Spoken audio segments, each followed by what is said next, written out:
போகிற இடம் இந்த இடம் தான்.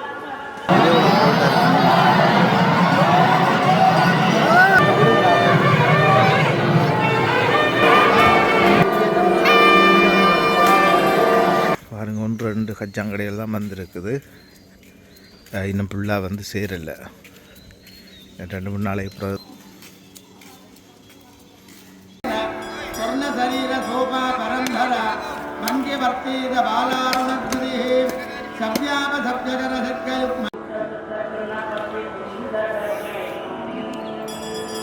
இப்போ நாங்கள் ஆலயத்துக்குள்ளாம் போய் கொண்டிருக்கிறோம்.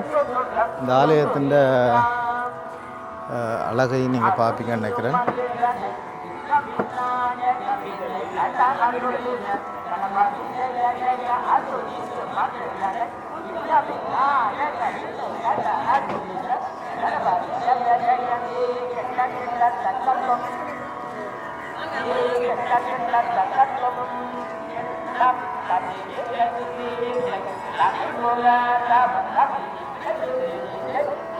கொடியேற்றம் ஆரம்பமாகும்.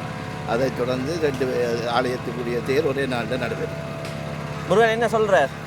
என்ன ஒவ்வொரு வருஷம் அழைக்கிறார் உங்களை? ஏதோ அவர் தன்னுடைய கதை செய்யுது, நாங்கள் வந்து போகிறோம். அவர் ஆட்டி வைக்கிறார், நாங்கள் ஆடிக்கொண்டிருக்கிறோம். அவ்வளோதான். இதுதான் வாழ்க்கை. இதுதான் வாழ்க்கை. ஓகே, நன்றி.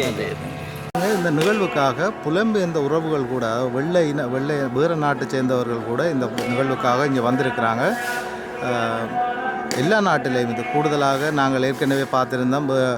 ஒரு ஆஸ்திரேலியாவிலிருந்து ஒரு மேடம் வந்து எங்களோட கதைச்சிருந்தால், இப்போ நாங்கள் பார்க்குறோம் இந்த முதலாவது நிகழ்வு அது வந்து கொடியேற்ற நிகழ்வுக்காகவே சில வேறு நாடுகள்லையும் இருந்து அல்லது வெளிநாடுகளில் இருக்கிறவங்களோட புலம்பெயர்ந்த உறவுகளும் இந்த நிகழ்வுக்காக வந்திருந்து எங்களால் பார்க்கக்கூடியதாக இருந்தது.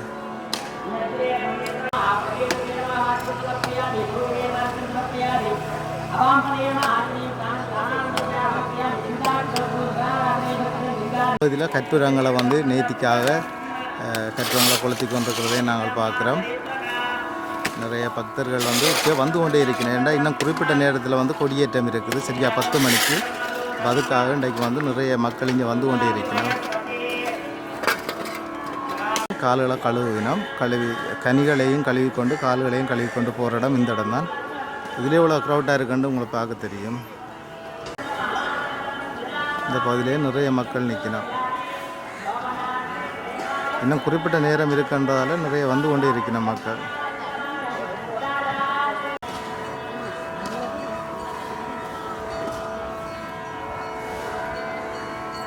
ஏற்கனவே சொன்னது போல் வெளிநாட்டு உறவுகள் வந்து கொண்டே இருக்கிறோம். பாருங்கள், இன்றைக்கு புலம்பெயர்ந்த உறவுகளுக்கு இந்த ஆலயங்கள் தொடர்பாக தெரியாமல் இருந்தாலும் கூட இவ்வளவு இந்த நிகழ்வுகளை பார்க்கணுன்றதுக்காக வந்து கொண்டே இருக்கிறாங்க.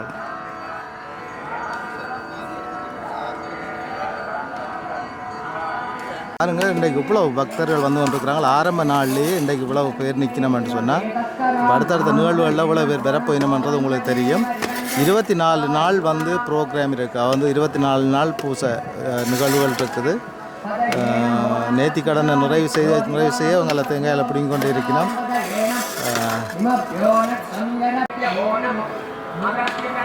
இன்னும் சொற்ப வேளையில் வந்து கொடியேற்ற நிகழ்வு ஆரம்பமாக இருக்கிறது.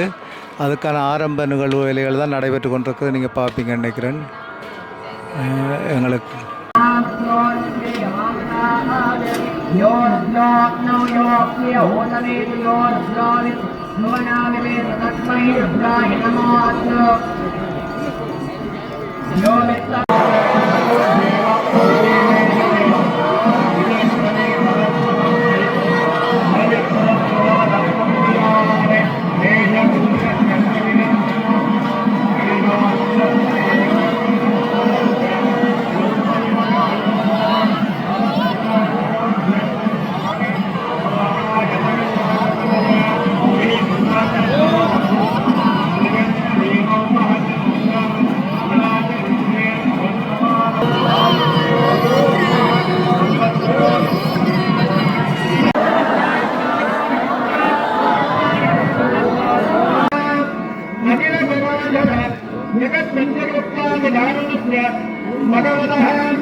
மக்களை பாருங்க, அங்கே ப்ராஜெக்ட் நடந்து கொண்டிருக்கு.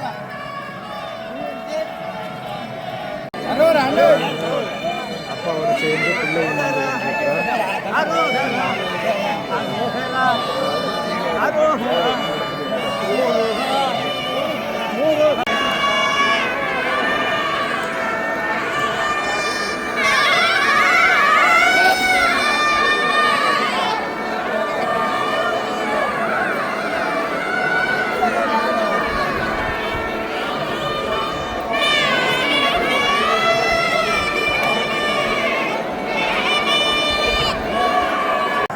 அனைவருக்கும் வணக்கம். நான் விமல்ராஜ். யாழ் மாவட்டத்தில் வந்து குறுந்திரைப்படங்கள், பாடல்கள், ஆவணப்படங்கள் போன்றதை எடுத்திருக்கிறேன்.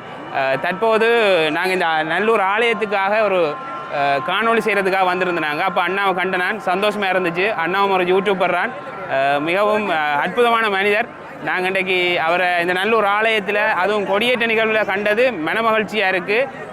அண்ணாவினுடைய யூடியூப் ரசிகர்களுக்கு கேட்டுக்கொள்வது ஒன்று தான், எங்களுடைய இந்த காணொளிகளை வந்து நீங்கள் தொடர்ச்சியாக பாருங்கோ.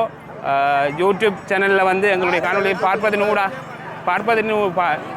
தொடர்ச்சியாக பாருங்கோ. மற்றது வந்து எங்களுடைய யூடியூப் சேனல் வந்து யாழ் ஒளிபரப்பு மீடியா. அதே நேரம் நகைச்சுவை காணொளிகள் நாங்கள் செய்கிறாங்க.